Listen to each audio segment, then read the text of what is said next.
Este podcast é apresentado pelo Tecnoblog.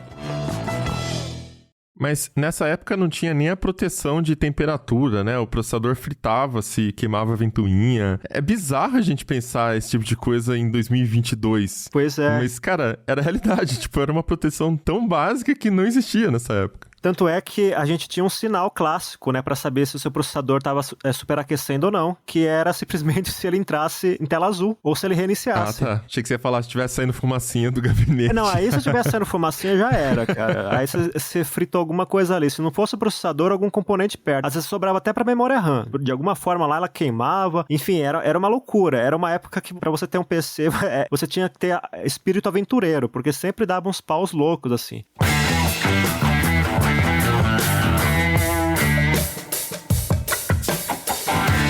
Olá, ouvinte, seja bem-vindo. Está começando mais um episódio do Tecnocast. Eu sou o Thiago Mobilon. Eu sou o Paulo Riga. E eu sou o Emerson Alecrim. O episódio de hoje é para aquele micreiro raiz. Depois de quase 3 décadas, a Intel anunciou a aposentadoria da famosa linha Pentium nos notebooks. A gente pega um gancho nesse anúncio para lembrar um pouco como foi a história desse chip e como a chegada dele marcou a indústria. Aguenta aí que a gente já começa.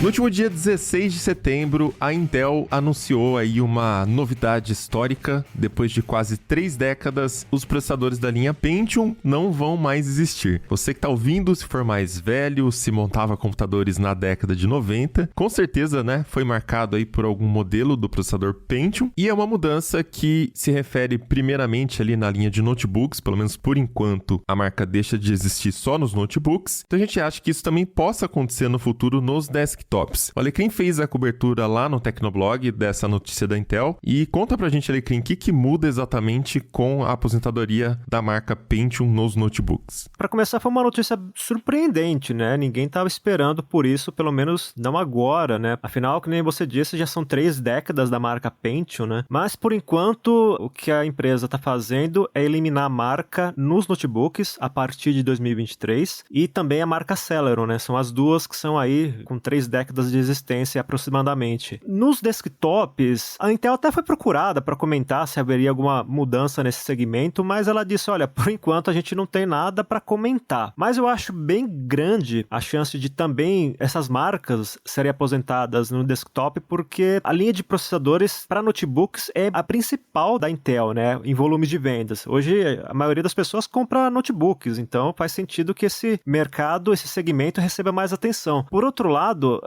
se essa mudança afetou o segmento principal da Intel, faz sentido que o secundário, que são os desktops, também sejam afetados, né? E a empresa está anunciando agora a 13ª geração de processadores Core e ela está começando por desktops, é o padrão dela, né? Geralmente ela começa por desktops e depois ela vai liberando os modelos para notebooks e depois vem mais desktops. E eu acho que nessa segunda leva de processadores para desktops, que só devem ser anunciados no ano que vem, 2023, eu acho que aí ela vai colocar o prego que faltava no caixão das linhas Pentium e Celeron. Mas o Pentium e o Celeron eram processadores hoje que já não era mais aquela linha de chip, aliás, já faz um bom tempo que não é a linha de chips mais rápida da Intel. É até um pouco triste pra gente que lembra ali do Pentium 4, né, esses processadores que mudaram o mercado completamente, porque já estava focado em um segmento que é tipo bem básico, processador bem básico mesmo, né, pra fazer atividades muito simples do dia a dia. E o que acontece com esse segmento agora? A Intel vai criar um nome novo ou ela vai parar de fazer esse tipo de processador? Ela não vai parar de fazer, até porque tem demanda para isso, né? Processadores de baixo custo são importantes para mercados mais pobres, né, digamos assim, e também para alguns segmentos corporativos, né? O caso, por exemplo, de máquinas que ficam sendo usadas num terminal de vendas, num caixa de supermercado e assim por diante. Só que nessa nova fase, esses processadores terão um nome muito criativo que é Intel Processor. É só isso, processador Intel. Não vai ter uma distinção mais clara. Então, eu fiquei meio surpreso com esse ponto, porque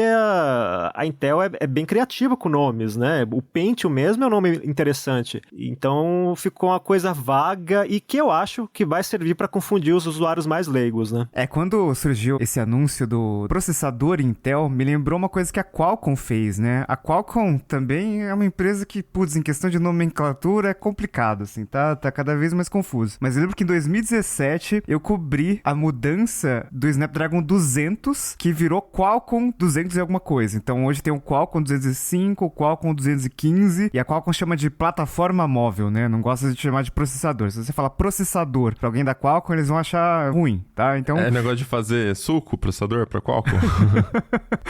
Então é Qualcomm 215. Então eles tiraram o Snapdragon dessa linha super básica, né, de celulares e colocaram só o nome deles, né? Só o nome da empresa. E parece algo que a Intel fez também. Imagino que tem a ver também com esforços de marketing, né? Pra você manter uma marca tem um custo, né? Lógico. E é uma marca que, putz, pra gente, né, que tem 30, quase 40 anos, a gente pegou essa época de Pentium muito forte, né? O Pentium é referência, assim, você quer um processador bom, né? Não tem muito problema com dinheiro, compra o último Pentium, né? E se você for pensar, o pessoal mais novo acha que Pentium é ruim, porque só pegou essa época lá pra 2006, 2007, né? Quando a Intel começou a fortalecer a marca Core, né? Core 2 Duo, Core 2 Quad, etc. O Pentium já virou, naquela época mesmo, coisa de processador de entrada, né? Então tinha o Pentium Dual Core, que era aquela Pentium Dual Core E2180, sei lá. Nossa, Pentium Dual Core foi uma coisa bizarra, né? Porque já tinha o Core 2 Duo. Nossa, Pentium Dual Core foi esquisito. Então. Inclusive, o Dual Core, o C do Core era em maiúsculo. Imagino que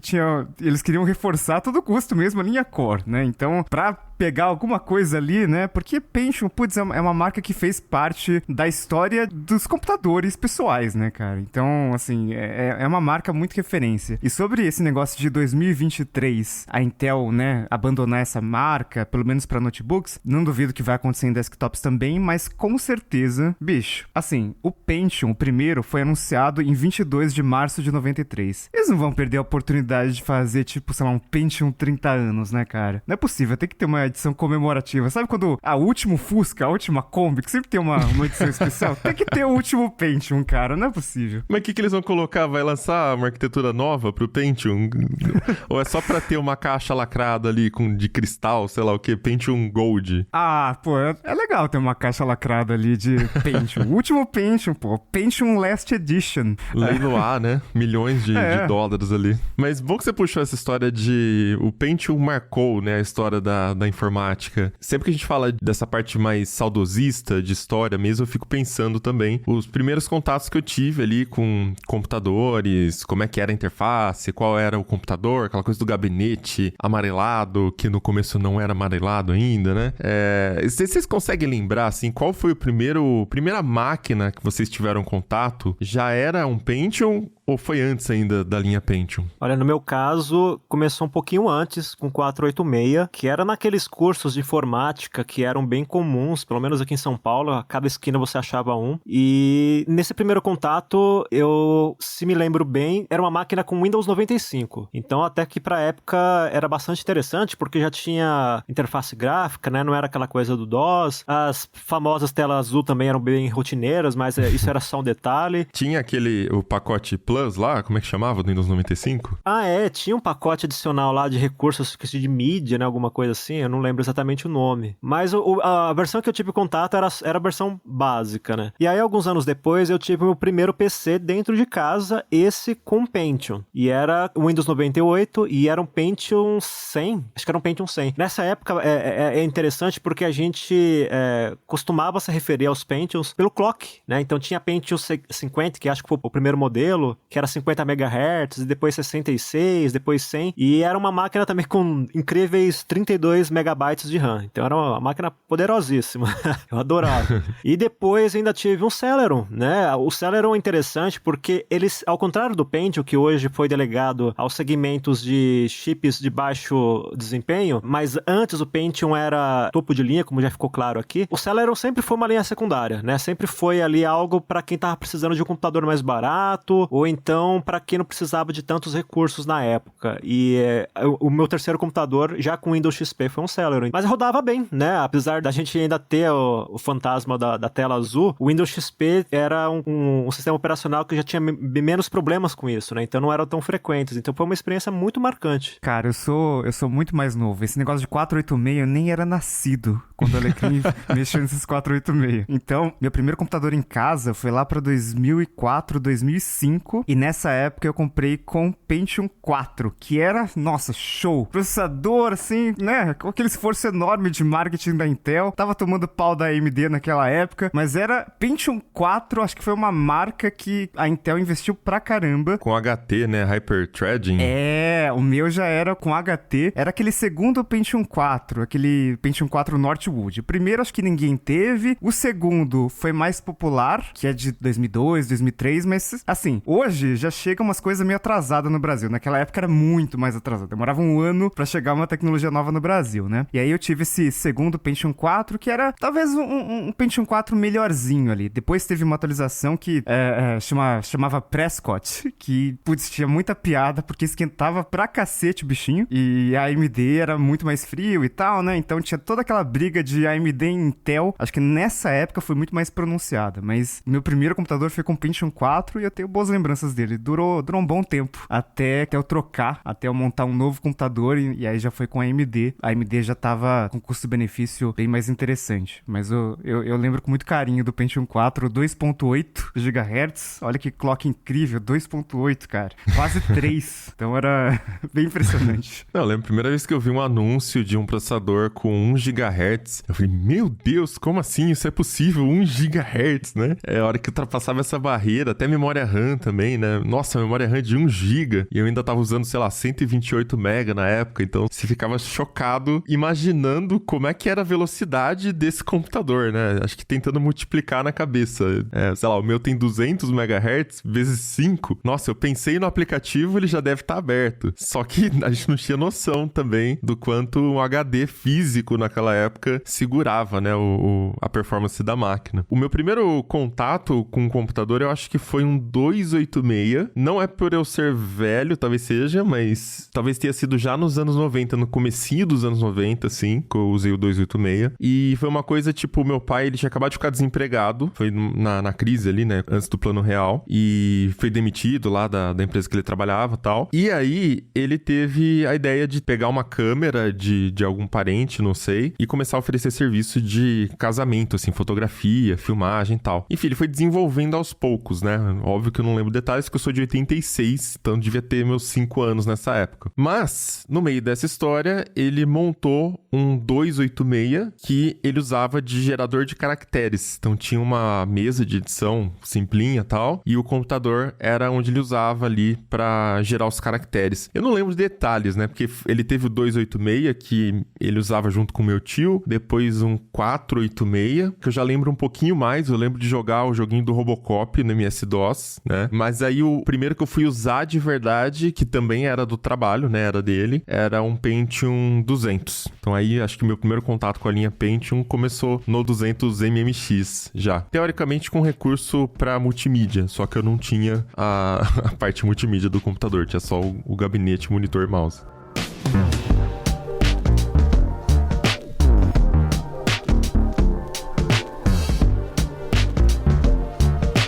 E essa época era bem legal, porque aconteciam umas coisas que hoje são impensáveis, né? Uma coisa que pouca gente lembra é que existia a falsificação de chips Pentium. Eu lembro muito bem disso, que tinha até uns tutoriais que você achava na internet ensinando a procurar evidências de que um chip era falso ou não. E qual que era o sentido? Que nem eu falei agora há pouco, era muito comum a gente identificar a linha Pentium pelo clock. Então, você tinha lá um Pentium 233, que era de 233 MHz, e você de repente comprava ele como se fosse um Pentium 266 de 266 MHz. E às vezes você olhando, você não conseguia perceber, porque tinha até na embalagem do produto, até na tampa do chip, tinha a inscrição lá 266, sendo que ele era um 233. Então era uma coisa muito maluca. E às vezes até no desempenho você não percebia, porque o pessoal fazia umas alterações nos circuitos, lá umas coisas bem malucas, que na hora que você colocava esse chip para funcionar no computador, você acessava lá o setup do BIOS e via que tava lá 266, mas no fundo era um chip 233 turbinado, era uma coisa bem louca. E acontecia também com os rivais, né? Se não me engano, a AMD, os chips da AMD também passavam por isso, só que numa escala menor, né? Por motivos óbvios. Eu acho que só não acontecia isso com o terceiro player, que as pessoas não lembram muito, que é a Cyrix, né? Que era uma empresa que entrou meio que de intrometida nesse mercado de chips x86. Esse negócio de marca de processador, né? No caso da Intel era muito forte. A Intel sempre foi uma empresa que investiu muito em marketing, né? Inclusive, se você for pensar nos vários escritórios da Intel no mundo, né? Pois a Intel Brasil é uma empresa que, lógico, tem muito dinheiro. Mas qual que é a operação da Intel no Brasil? É marketing, basicamente, né? Então, uma empresa que tem muito dinheiro, que a principal é marketing, você pode imaginar como que era, sei lá, na TV, sabe? Tinha comercial de TV, tinha aquela musiquinha famosa do Pentium que nosso editor vai colocar agora.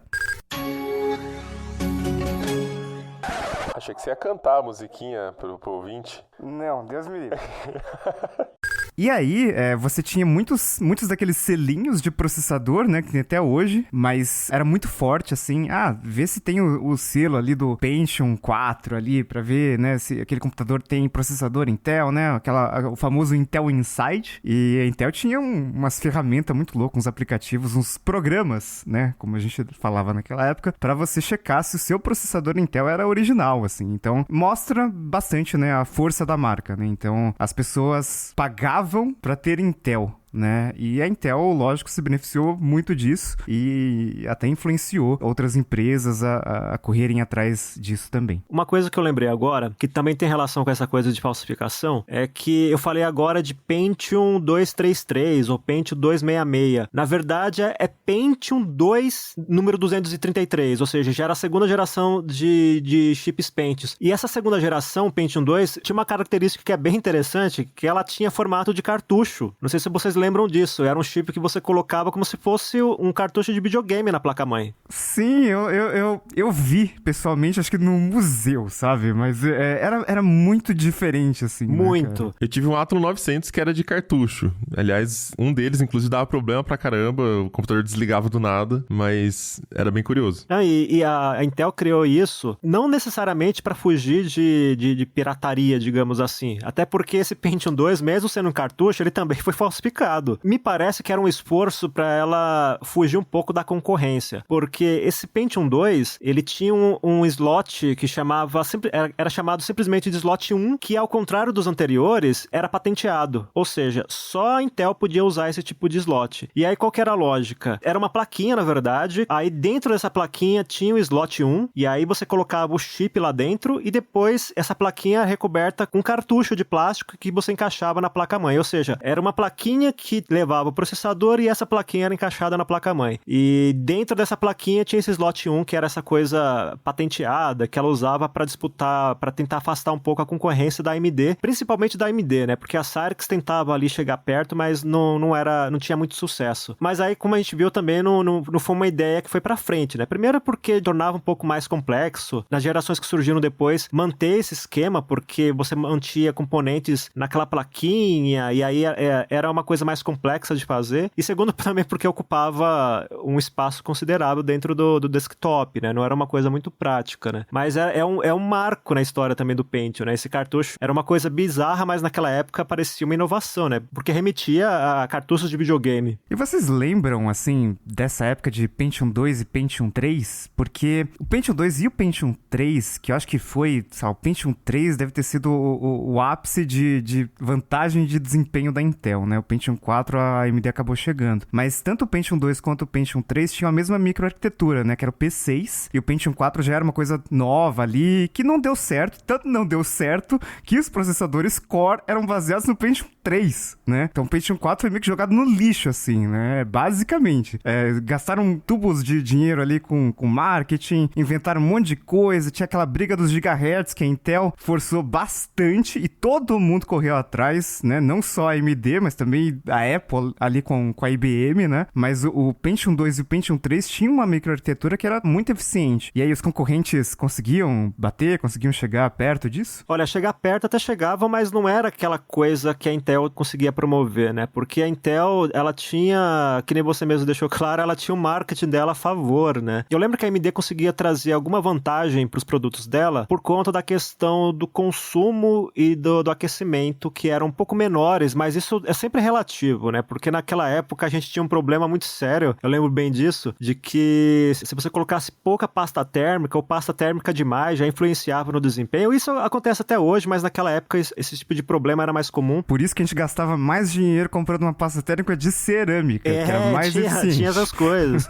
Então eu sempre achei esse aspecto relativo. Mas nessa época não tinha nem a proteção de temperatura, né? O processador fritava, se queimava a ventoinha. É bizarro a gente pensar esse tipo de coisa em 2022. Pois é. Mas, cara, era a realidade. Tipo, era uma proteção tão básica que não existia nessa época. Tanto é que a gente tinha um sinal clássico, né, para saber se o seu processador estava superaquecendo ou não, que era simplesmente se ele entrasse em tela azul ou se ele reiniciasse. Ah, tá. Achei que você ia falar se estivesse saindo fumacinha do gabinete. Não, aí se estivesse saindo fumacinha já era, cara. Aí você fritou alguma coisa ali. Se não fosse o processador, algum componente perto. Às vezes sobrava até pra memória RAM. De alguma forma lá ela queimava. Enfim, era uma loucura. Era uma época que pra você ter um PC, você tinha que ter espírito aventureiro, porque sempre dava uns paus loucos, assim. Era a fonte que queimava porque não dava conta, ou você usava alguma ventoinha que não era original ou que era de uma marca mais ou menos, e aí o seu processador já começava a ter um cheiro de queimado, alguma coisa assim. Mas o sinal clássico de alerta era isso. Se a máquina começasse a reiniciar com frequência ou entrasse em tela azul, provavelmente era o processador. E aí você entrava lá no setup do BIOS, tinha lá a medição de processador,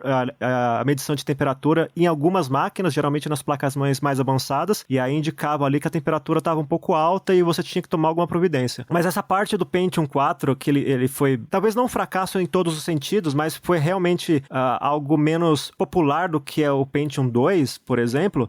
Eu lembro que foi nessa época que o pessoal começou a chamar o Pentium 4 de Lentium, aqui no Brasil, né? E aqui no Brasil o pessoal também já apelidava o Celeron de Desacelero, né? Nessa época, à medida que a questão do clock, né, da frequência, começava a ganhar mais força, as pessoas começavam a ter noções mais claras do desempenho, então qualquer ganho de velocidade era percebida e qualquer queda no desempenho também. Aí o Celeron, obviamente, apanhava e o Pentium 4, a galera não estava muito satisfeita. Eu acho que por questões de superaquecimento, então era muito comum ver a galera nos fóruns da vida falando de Lentium. Eu tenho um Lentium em casa, um Lentium 4. Muita gente não vai lembrar também, mas antes da introdução dos processadores da linha Pentium, ali em 1993, a Motorola era uma das empresas que estava na briga com a Intel por esse mercado de chips. Ela chegou a fazer chips para os primeiros computadores da Apple, né? Pra gente lembrar que Macintosh, e também para workstations produzidos pela Sun. Isso na década de 80 ali até o começo dos anos 90 também. A linha 68000, né? 68000 é a mais lembrada da Motorola e ela trazia ali a arquitetura de 32 bits. Essa linha foi usada também em computadores clássicos como o Atari 520 ST e o Apple Lisa. Aí pra gente ver como era bizarro nessa época, né? Esses processadores dessa linha 68000 funcionavam com clock de 4, 6 e 8 MHz. E ali em 1981 chegou o primeiro chip que rodava em 10 MHz e depois, no final da década de 80, a Motorola conseguiu desenvolver processadores que eram capazes de rodar em 16,67 MHz. Eu acho sempre engraçado, né? Cara, esse vírgula... tem que colocar... é 670 kHz, né? Não, tem que, é mais que 16, cara. Tem que valorizar o produto.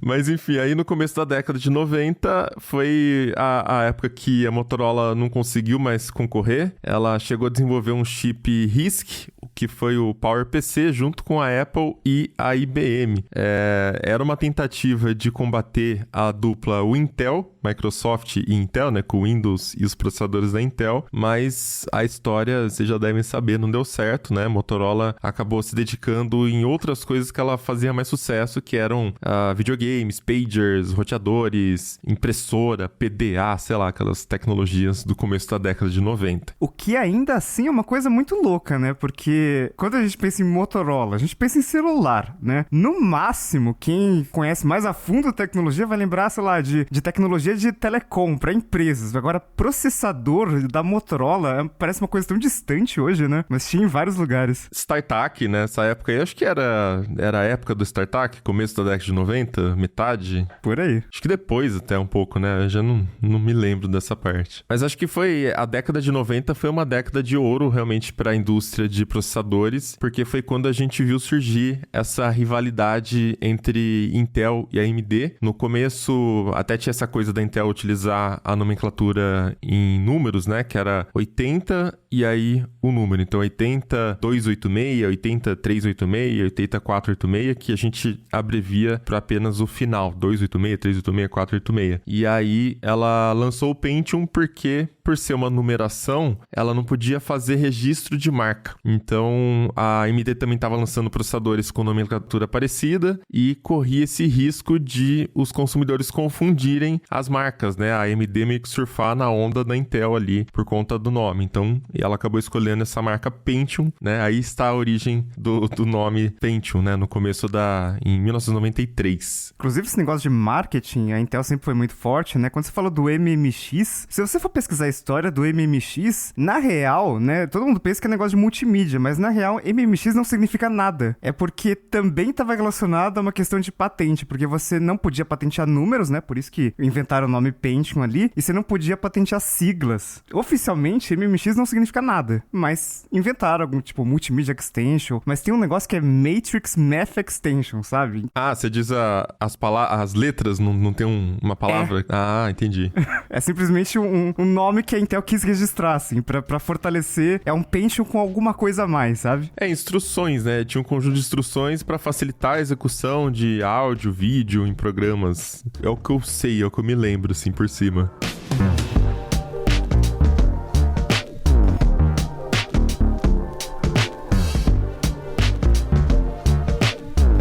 E uma coisa que pouca gente lembra é que nem eu citei agora há pouco, existia um terceiro player nessa história, que era a Cyrix. Ela lançou alguns chips equivalentes às versões do 386 e 486 e apareceu no mercado com uma promessa de oferecer mais desempenho e preço mais baixo em relação aos chips da Intel. E obviamente que ela também trouxe um chip que era uma alternativa aos primeiros Pentiums, que aí eu já me lembro um pouco mais desses chips, que eram um Cyrix 5X86. E aí esse chip, se não me engano, ele foi lançado acho que é do intervalo de 95 a 97, e aí no mesmo ano, na mesma época, ela lançou também o Cyrix 6X86, que era uma resposta aos novos Pentiums que a Intel estava lançando. E era uma coisa que acontecia com uma certa frequência, né?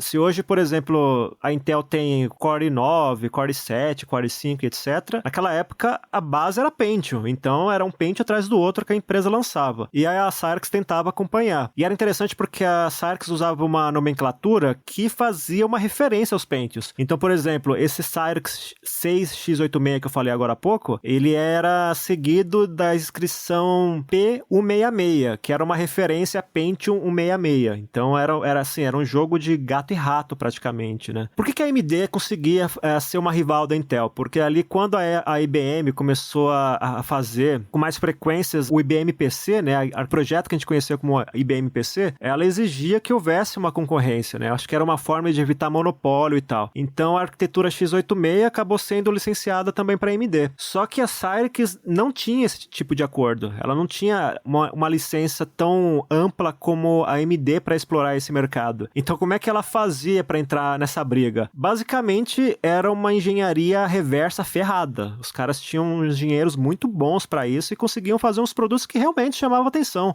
Se eles falavam que um Cyrix deles era mais rápido que um Pentium equivalente da época, não era exagero. Em alguns testes, pelo menos, eles conseguiam ser rápidos. E tinha a vantagem do preço mais baixo, né? Então, era realmente uma marca que conseguia chamar atenção. O único problema é que ela não tinha escala. Ela terceirizava a produção. Se não me engano, a própria IBM produzia pelo menos parte do chip Cyrix. E a partir do tempo também, com o passar do tempo, ela começou a ter problemas judiciais com a Intel, né? Começou a ter uma briga ali. Eu lembro até que a Intel chegou a perder um dos processos porque a Cyrix alegou alegou que ela estava praticando monopólio e tudo mais, mas assim, a briga continuou e a Cyrix ao mesmo tempo começou a ter problemas financeiros, mas aí ela teve uma fusão com uma empresa chamada National, que também produzia chips, e eu não consegui acompanhar a evolução da tecnologia, ela não teve ritmo para acompanhar o que a Intel estava fazendo e também o que a AMD estava fazendo, e acabou aos poucos subindo do mercado, mas era um player bem interessante para a época e também trazia um pouco mais de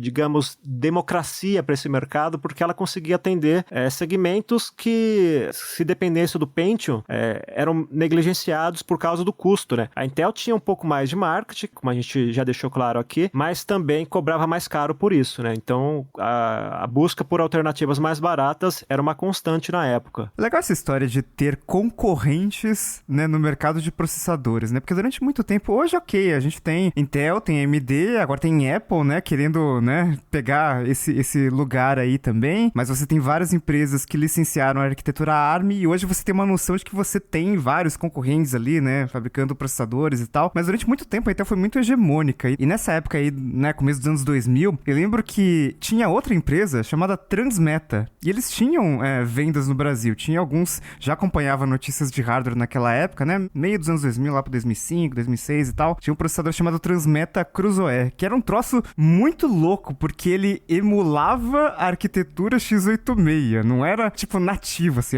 era uma emulação no processador, e aí, de alguma forma, ele conseguia rodar o Windows normal ali e tal, e ele era mais econômico, né, então chegou a ser usado em alguns notebooks ali, né, porque é importante, se hoje a gente tá falando de eficiência energética em notebooks, naquela época, imagina, você tinha uma tecnologia de bateria muito inferior, que viciava e tudo mais, só que era lento pra caramba, então essa era a crítica ali, e no final das contas, acabou virando esse duopólio no mercado de PCs, a AMD e Intel. Mas antes desse duopólio, né, muito claro, lá pra, né, a partir de 2005 até 2018, 2020 ali, era só AMD e Intel, mas antes você tinha essas várias outras marcas, né? Inclusive, uma marca que eu já não me lembrava, não sei se eu cheguei a conhecer, porque a cabeça se conheceu apagou, foi a Next Gen Semicondutores, que foi adquirida pela AMD no final da década de 90. E, pelo que eu tô vendo aqui na nossa pauta, a produção, né, Josué colocou aqui, que foi a partir dessa aquisição que a AMD desenvolveu o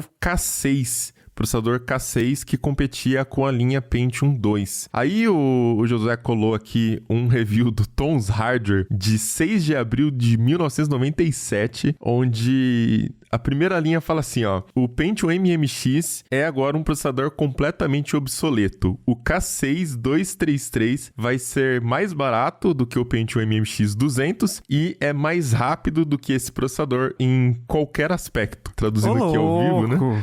A AMD rainha. A empolgação com o K6 da AMD. Esse comentário que você fez agora me lembrou também que naquela época era muito comum a gente se informar sobre hardware com revistas especializadas, inclusive aqui no Brasil. E eu lembro que o K6 era muito abordado nessas revistas. E na verdade, eu não cheguei a ter contato diretamente com a máquina com a AMD K6, pelo menos que eu me lembro eu não tive, mas eu me informava muito a partir dessas revistas. E o pessoal costumava falar também que na época, eu não sei se exatamente nas revistas, mas pelo menos nos fóruns, o pessoal se empolgava um pouco com a AMD e era comum eles falavam, olha, eu fiz um teste aqui com o computador do meu irmão, ou com de um vizinho, ou da escola onde eu trabalho, que lá tem um Pentium também, e eles sempre ressaltavam que o K6 conseguia sair na frente, né? Por outro lado, tinha também uma briga já nessa época de fãs, né? Já tinha o fanboy da Intel, já tinha fanboy da AMD, então às vezes esses argumentos nem eram reais, mas como você tinha que manter a sua posição de fanboy na época, né? A AMD, ela era tipo a Xiaomi da época, a Intel sendo tipo a Apple. É um bom comparativo.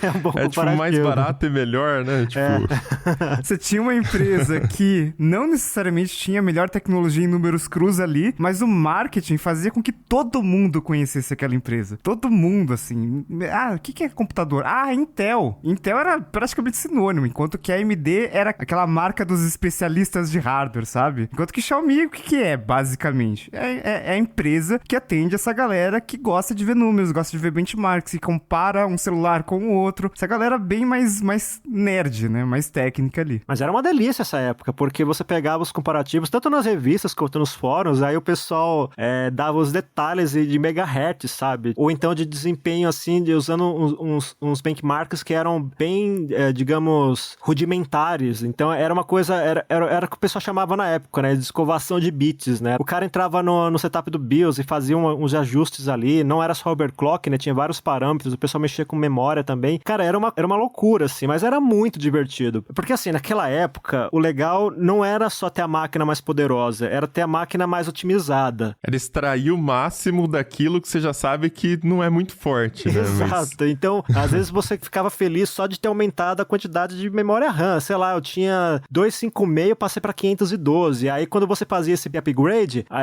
você depois começava a fazer testes pra falar, olha, realmente valeu a pena ter feito isso, sabe? Era uma loucura, mas assim, era uma época inesquecível. O meu certificado de micreiro vem dessa época, eu adorava essas coisas.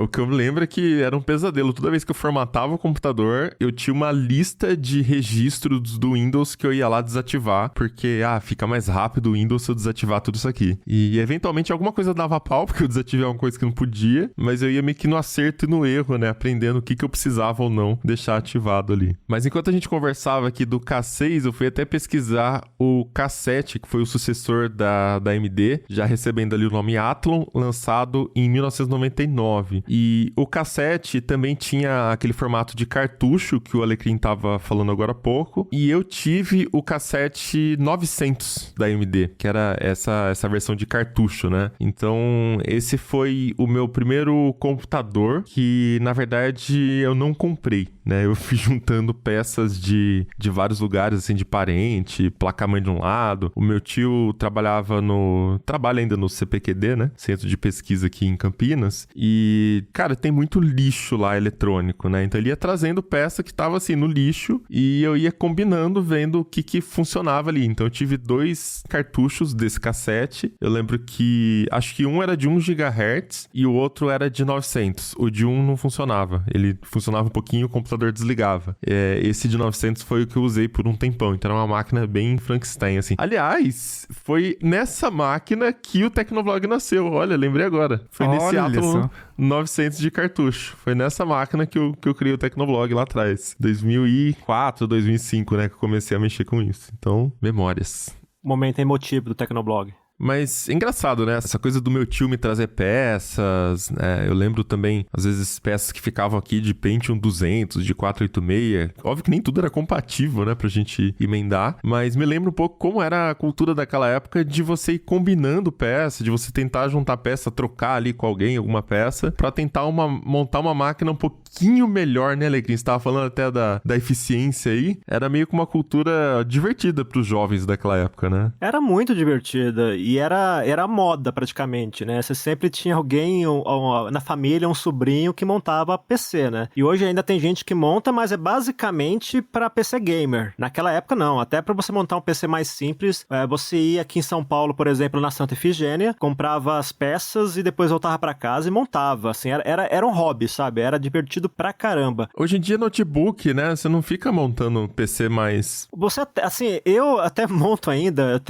O meu PC principal é um desktop, mas por causa dessa herança de micreiro que eu tenho, né? Mas assim, a maioria das pessoas não monta mais nada, né? Mas é engraçado que também nessa época tinha muita empresa de PCs que montavam PC sob medida. Aqui em São Paulo era muito comum encontrar essas empresas. Inclusive, eu acho que o meu primeiro PC, aquele que eu falei que foi com Pentium, foi comprado numa dessas lojas. Aí acho que o meu Celeron eu montei. Foi isso. Meu Celeron foi montado por mim. Cara, era divertido porque essas lojas era uma concorrência tão grande que você, por exemplo, você podia ir numa loja, aí fazia um orçamento e aí você levava esse orçamento para outra loja e eles cobriam um preço. Só que assim, tinha um truque também, né? Eles cobriam um preço, mas aí colocava um processador mais fraquinho, né? E você não percebia porque era leigo, ou então colocava um pouco menos de memória RAM, enfim, mas tinha essa coisa. Um desktop que era de fato montado por uma empresa até existia, mas era muito caro. Eu lembro, por exemplo, de ver na televisão o Ciro Bottini fazendo propaganda dos Compaqs, que eram super máquinas, né? Sei lá, na época, se uma máquina custava, montada por você, saía por R$1.000, vamos colocar assim, esse Compaq custava 3.000, sabe? Então você olhava ali como se fosse uma máquina dos deuses, assim, aquela coisa top de linha, a Ferrari dos PCs da época. Mas então, como era mais caro comprar um PC Compaq, um PC HP, enfim, era melhor você partir para sua própria linha de montagem, digamos assim. E aí entrava toda essa parte divertida, né? Que você escolhia o processador, você escolhia a melhor memória RAM, aí tinha o desafio de ligar a placa-mãe na fonte, porque na época era um conector das fontes AT, hoje é ATX e tal, na época era uma fonte AT que você podia inverter os conectores. Se você invertesse e não percebesse... Nossa, eu não lembrava disso. Caramba. Cara, nada era a prova de idiotas desatentos, né? Porque, tipo, se você esquecesse o cooler, ia fritar o processador. Se você invertesse o plug da fonte, ia queimar tudo. Caraca, bicho. Era muito louco, cara. É que nem eu falei agora há pouco, você tinha que ter um espírito aventureiro pra montar essas máquinas. Mas valia a pena porque você, no final das contas, economizava mais dinheiro. E nessa época, ali por volta dos anos 2000 até 2010, é importante a gente ter em mente que foi uma época de boom dos PCs porque começou a ter internet de mais velocidade. No começo ali você tinha um modem discado de 56K, né? Que era o máximo que você tinha na época. Quando era 56K, né? Porque muita gente usava os mais fracos, mais baratos. Que era de 33, por exemplo, que era... Cara, não dá nem pra imaginar usando isso hoje. Não dá nem pra... Eu ficava desconectando e conectando até chegar pelo menos uns 50. Era ali. bem isso, 33 cara. Não dava, não. Ai, não era dá. bem isso. E aí, como começou a ter internet DSL, então começou a ter um pouco mais de acessos e as pessoas começaram a ter mais interesse em ter um computador em casa. E naquela época, notebooks eram muito caros. Você tinha notebooks, mas era um pouco mais pra elite, digamos assim, né? Pra quem tinha uma renda maior. Então o negócio era comprar PC de desktop mesmo. Então você tinha essas lojas e você tinha os micreiros, os sobrinhos, né? Que faziam isso ou pra ganhar uma grana ou pra hobby mesmo, né? Porque era tão fácil encontrar peça que era comum, por exemplo, às vezes você comprar, sei lá, você precisava de um módulo de memória RAM, mas você comprava 2 ou 3 porque de repente você ia passar um pro seu vizinho, ou então você comprava porque era mais comum também ter defeitos, então você já tinha um reserva, por exemplo. Então era uma época fantástica, cara. Hoje você tem um cenário diferente porque, bom, os computadores e os componentes, consequentemente, eles são mais potentes e mais modernos e, por outro lado, são mais caros. E hoje, assim, que nem o Mobilão falou agora há pouco, se você precisa de um computador novo, você compra um notebook. É pouca gente que apela pro desktop, né? Nessa época, acho que quem não mora em São Paulo, que tem a Santa Ifigênia, com certeza conhece ou conheceu um Zé do Paraguai, né? Toda cidade acho que tinha o cara que é o Zé do Paraguai que trazia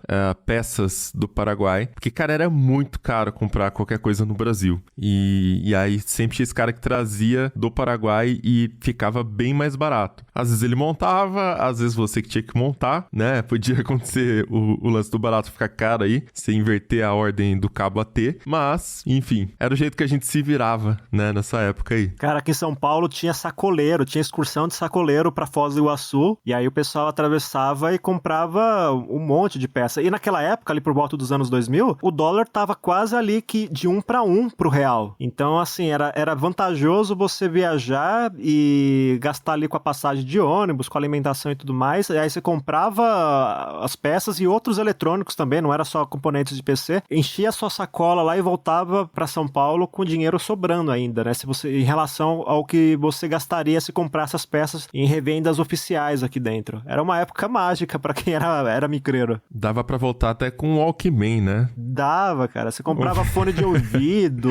Super tecnologia. PlayStation 1, cara, que já trazia desbloqueado. Era uma loucura. Bom, e a gente tá falando aqui de você ser micreiro, de ter um sobrinho na família, de montar por hobby, enfim. Por causa dessa moda, digamos assim, na época era muito comum você ter cursos de informática que eram focados em hardware. Eu mesmo fiz um curso desses coisa antes de entrar na faculdade. Eu fiz ciência da computação, né? Mas antes de entrar na faculdade, eu fiz um curso que era da Microcamp. Eu acho que essa escola existe até hoje. Mas, assim, de modo geral, esses cursos não eram muito bons, né? Eu tive a sorte de conseguir aprender muita coisa porque o professor era bastante experiente e passou muita coisa legal pra gente que não tava nem na grade lá do curso, né? Então, ele levava, inclusive, materiais próprios da casa dele pra gente estudar e fazer montagem e tal. Aliás, essa coisa que eu falei de que você podia inverter o cabo da fonte, da fonte na placa-mãe e queimar a placa-mãe, eu soube disso por experiência própria, porque nesse curso aí, eu queimei uma da placa-mãe assim, né? De repente começou a sair fumaça e tal. No curso? Foi no curso. Bom, mas era lugar pra errar, né? Eles sabiam que os alunos ali não conheciam ainda e podiam errar. Então eu errei num lugar que era pra errar, pelo menos, né? Eu cheguei a fazer um curso desses, acho que foi em 2004. E na época eu já tava fazendo isso de montagem. Eu tinha feito uns cartõezinhos tal, e tava distribuindo pela cidade, oferecendo serviços de montagem de PC, manutenção tal, formatação e uma coisa de arte também, né? Cartão de visita, folder. Eu trabalhei com gráfica antes. E eu tava meio inseguro de oferecer esses serviços porque eu fazia por conta, né? Que nem montei aqui com as tralhas que meu tio trouxe e tal. Então eu tava meio inseguro, né? Tipo, será que eu sei de verdade? Será que eu só sou fução, né? E falei, vou fazer um curso então. Então eu entrei nessa escola de informática, que depois eu até dei aula lá. E, cara, eu achei tão raso o curso que eu saí de lá, tipo assim, putz, tipo, eu quero trabalhar com isso. Eu não sinto que eu tô pronto pra trabalhar com isso. Eu sinto que, sei lá, né? Foi legal estar aqui com essa galera, mas foi muito raso, né? E aí eu fui o chato que foi reclamar lá com o diretor da escola sobre o curso ser muito fraco. E foi até bom porque isso me rendeu o emprego depois de dar aula lá, né? Mas era aula de pacote Office, de outras coisinhas lá, de macromídia. Meu Deus, Flash, essas coisas também. Enfim, tinha bastante e eu não sei se preparava alguém pra alguma coisa, viu? Tenho a impressão que essa profissão de montagem e manutenção de computador era uma profissão realmente de quem errou bastante ao ponto de, ok, você pode cuidar agora da montagem aqui de uma loja, né? Aí você ficou revoltado e criou o Tecnoblog. Pois é. Mas o Tecnoblog nasceu disso. Eu pegava serviço de manutenção que chegava aqui em casa e, cara, até por isso que eu tô falando, tem muito trampo que chegava que, cara, você não tem como saber. Eram coisas muito específicas, né? Não é que nem hoje que é mais consolidado o mercado. Então, sei lá, uma combinação de uma placa PC chips com sei lá do que, um erro muito aleatório, você tinha que decorar a quantidade de apito da placa e na internet você tinha informação, mas você não tinha tanto igual tem hoje, saca? O Google também não era tão bom naquela época igual é hoje pra você encontrar as coisas. Então eu ficava nessa de fazer manutenção, fazer os trampos que chegavam aqui e eu participava do fórum do Guia do Hardware, onde eu tirava as minhas dúvidas quando aparecia alguma coisa muito bizarra e também ajudava a galera com as coisas que eu sabia já, né? Coisa mais básica assim, eu ajudava o pessoal. Então era uma troca muito legal. Eu acho que era nesse fórum foi onde eu aprendi mais, sabe? Fuçando e indo lá compartilhar e ler o que o pessoal falava também. Então, sei lá, não existia uma profissão, né? Uma carreira de, tipo, estude isso aqui. Pelo menos eu não conhecia, né? Um lugar que você vai estudar e entender bem. Até porque era muita combinação, era muita marca, era muita coisa muito específica. Naquela época, sei lá, mudava o tempo todo, assim, né? Cara, na minha época de ensino médio, eu fiz o técnico em informática pelo Centro Paula Souza. O Centro Paula Souza cuida do ensino técnico do governo do estado de São Paulo, né? E fui até ver a grade curricular, ainda tem, né, o curso de técnico em informática, mas o que eu fiz, ele mudou o nome, agora virou técnico manutenção e suporte em informática. Mas naquela época tinha, tipo, uns 3 períodos ali, 3 semestres realmente de manutenção, assim. Então, o professor, que era muito bom, inclusive, ele contava as histórias ali do processador, dos soquetes diferentes, porque você tem que colocar a pasta térmica direitinho ali e tal. E tinha essa parte de manutenção, de montagem de computadores, mas já era uma época lá pra 2010, já que tava um pouco mais fraco esse negócio de montar. O Alecrim tava montando a todo vapor ali, eu também tava montando computador naquela época, mas já tava um pouco mais fraco. Então já era um curso que ele tava meio que migrando pra essa coisa mais de programação informação, de banco de dados, que hoje é mais forte no técnico em informática, né?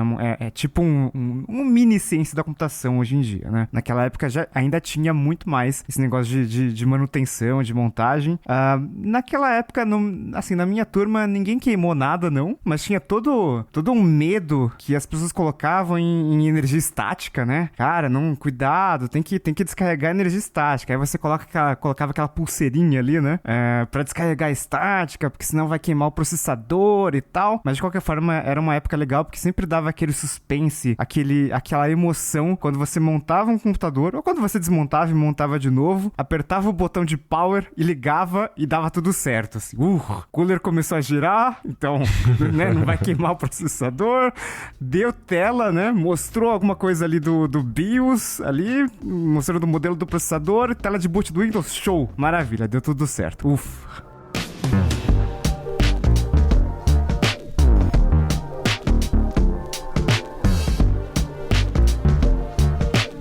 Bom, e aí o sucessor do cassete, esse processador em cartucho da AMD, foi o K8, também conhecido ali como Athlon. Bom, como ele era conhecido, acho que era só Athlon mesmo, né? Mas ele era muito conhecido pelo fato de ser o primeiro processador com instruções de 64 bits. E meio que mudou todo o jogo, né? A chegada dessa linha de processadores. Cara, mudou tudo. Tanto é que a AMD 64 é uma arquitetura que a gente usa até hoje, né? Graças a Intel, que se juntou com a AMD, as duas sempre brigaram muito, mas sempre foram muito, né, próximas ali. Então, uma usava a tecnologia da outra, a AMD com x86, depois a Intel até fez uma arquitetura de 64 bits ali, né, com o Itanium, só que não deu certo, e prevaleceu a tecnologia da AMD. E naquela época ali de 2006, foi o auge da AMD, né, porque o Athlon 64, ele era muito bom, assim, ele era muito competitivo.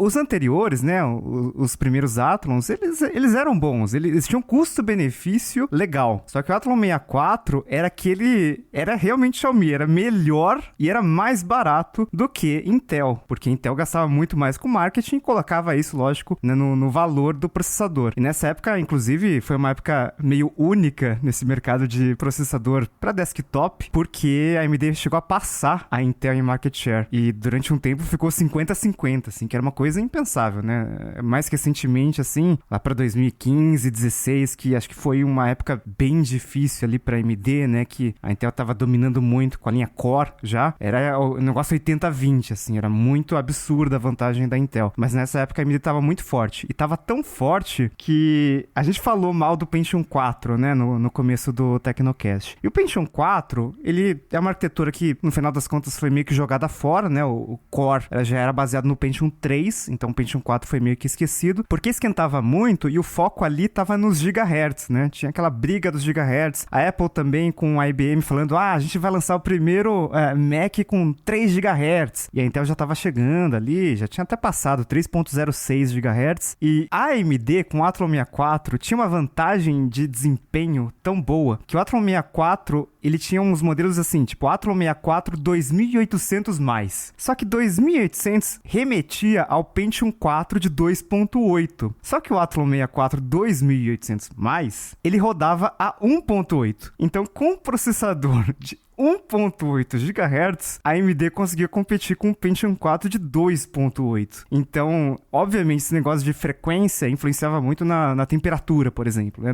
Na dissipação de calor. Então, por isso que o Pentium 4 foi tão marcado negativamente, porque ele esquentava pra caramba e, putz, a AMD parecia que tava, assim, de vento em popa, né? Porque o negócio rodava uma frequência mais baixa, esquentava menos, tinha um desempenho muito bom e isso se traduziu ali nas vendas da AMD, né? Chegaram a bater a Intel, a toda a poderosa Intel, que sempre teve muito mais dinheiro, sempre foi uma empresa muito maior do que a AMD. E é legal que nessa época aí a gente começou a ver uma transição das referências de desempenho, né? A gente tinha então uma corrida pelos gigahertz, né? Um processador de 500 megahertz, depois foi chegando na casa de 1 gigahertz, aí foi aumentando, só que como o Riga deixou claro, você tinha um preço alto que era o consumo de energia, e consequentemente, a emissão de calor, que era muito alta.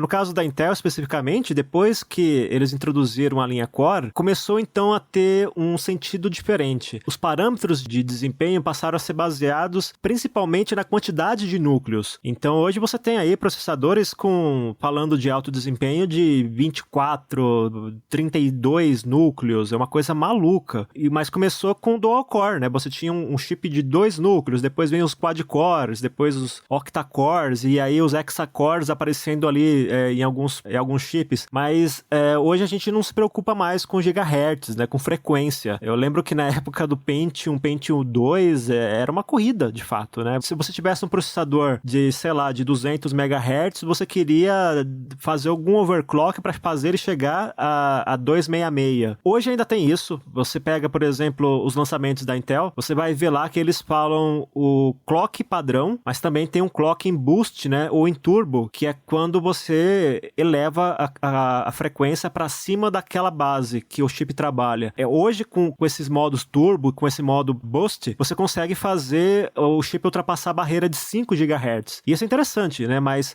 geralmente quem corre atrás disso é só gamer, aí o cara tá usando uma máquina com sistema de resfriamento bem avançado, quer dizer, ele já faz uma máquina preparada para overclock, é para isso. Hoje, então, o que mais importa pra gente é observar o conjunto. Quantidade de núcleos, quantidade de memória RAM que o chip suporta, né? Na verdade, a tecnologia, se é DDR4, se é DDR5, as instruções que o chip suporta, para quem é ainda mais detalhista, e claro, né, você vai usar como parâmetro de comparação de desempenho em jogos. Você pode observar que tanto a AMD quanto a Intel, quando eles lançam um processador novo, eles colocam um comparativo baseado em jogos. Olha, esse chip aqui teve 58% mais desempenho que o da geração anterior, ou com o chip da concorrência. É sempre assim, né? Hoje a gente olha pro conjunto, não mais só pra frequência, como era antigamente. Mas antigamente era mais legal, né? Tinha essa emoção, tinha essa coisa do espírito aventureiro que eu falei, né? Se você conseguisse aumentar um pouquinho o clock do seu processador sem a máquina dar pau, você saía comemorando. E o Riga tava contando essa curiosidade da diferença do clock, né, dos processadores da AMD para Intel, como o clock da AMD era até mais baixo, e eu fui pesquisar aqui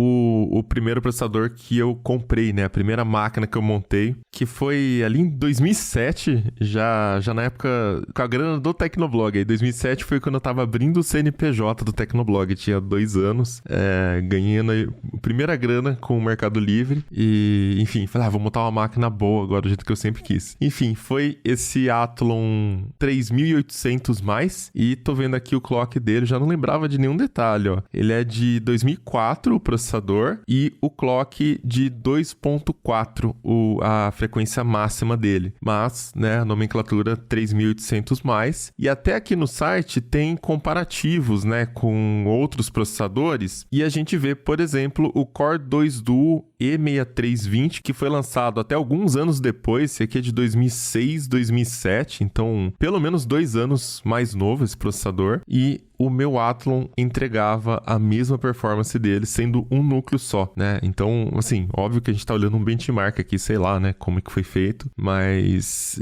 ainda assim impressionante, né, como essa linha da AMD entregava resultado. Mas, apesar de tudo isso, a AMD meio que não soube administrar muito bem ali o sucesso. Ela produziu chip demais e ela não conseguiu vender esses chips na velocidade que ela tava achando que ia ser feita essa venda. E aí, óbvio que estoque é dinheiro desvalorizando, né? Dinheiro parado ali. Então, isso gerou um prejuízo muito grande para a empresa. E nesse meio tempo foi quando a Intel começou a se desenvolver mais para se reerguer ali e recuperar o reinado dela nos processadores, já com a linha Core 2 Duo, né? Essa linha que eu até, inclusive, falando aqui, né? 2 anos depois, o chip ainda era a mesma performance do chip da AMD. Então, olha como a AMD comeu bola nessa, né? A Intel ainda sofreu para conseguir superar a performance dessa linha. E aí foi o começo do fim dessa marca que tanto gostamos, que marcou nossas vidas, que foi o Pentium, porque a Intel passou a focar totalmente na linha Core, né? E na época era Core 2 Duo, Core 2 Quad, pra quem tinha muito dinheiro, comprava o Core 2 Extreme, que era um quad, só que, né, rodando a um clock mais alto ali, ainda tinha muito desse negócio de gigahertz, no final das contas, mas o Core se desenvolveu bastante, depois veio essa linha i3, i5, i7, mais recentemente o i9, mas que devolveu essa dianteira pra Intel, né? Intel, depois disso, depois da AMD sofrendo ali, né, com os estoques ali, fez muito processador. Vocês sabem, né, a gente já fez Tecnocasts falando como é caro você construir uma fábrica de processador e produzir processador é absurdo, assim, né? É um negócio de muita precisão. E essa linha Core resolvia os problemas ali, né, da linha Pentium, principalmente do Pentium 4, que foi muito marcado negativamente, porque já rodava 64 bits, já tinha uma eficiência energética muito boa, e era uma época que os notebooks estavam começando a ficar um pouco mais acessíveis, né? Então, você já aceitava pagar um pouquinho mais caro por menos desempenho, porque já tava aceitável ali, e obviamente para notebook era muito importante você ter um desempenho legal, mas consumindo pouca energia. Antes disso tinha umas marcas tipo Centrino, né, que também marcou essa época do Pentium. Nossa, muitas memórias nesse episódio, hein? Muita coisa que eu não lembrava.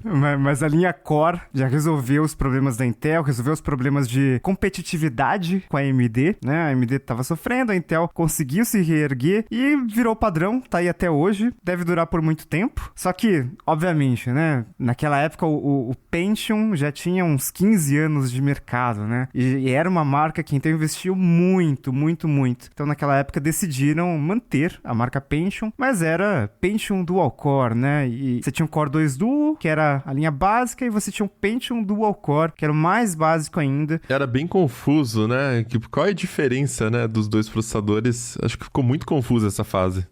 E foi uma tentativa ali da Intel de manter uma marca muito forte, né, e cobrar um preço ali, né, que fosse condizente, mas basicamente a linha Pentium, desde essa época, né, dos primeiros processadores Core, foi meio que uma tentativa do resto ali, né, porque em placa de vídeo, né, em GPU, em CPU, você sempre começa ali, né, o tradicional é começar pelo mais potente ali, aí você faz algumas otimizações, depois você vai diminuindo, você vai capando os processadores para fazer processadores mais baratos, e às vezes o wafer não tá muito bom e tal, então você desativa um núcleo aqui, né, faz uma otimização ali e tal na linha de produção e lança um processador mais barato, com menos desempenho, mas que ainda aproveita bastante ali a capacidade da fábrica, e a Intel aproveitou com a linha Pentium.